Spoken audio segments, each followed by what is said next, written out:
C'era una volta una principessa che incontrò una volpe che le offrì una mela avvelenata.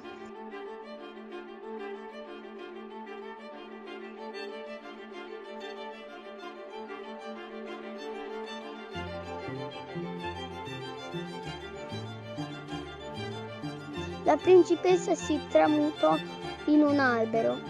Arrivò un re che cantò una melodia e suonò il piffero.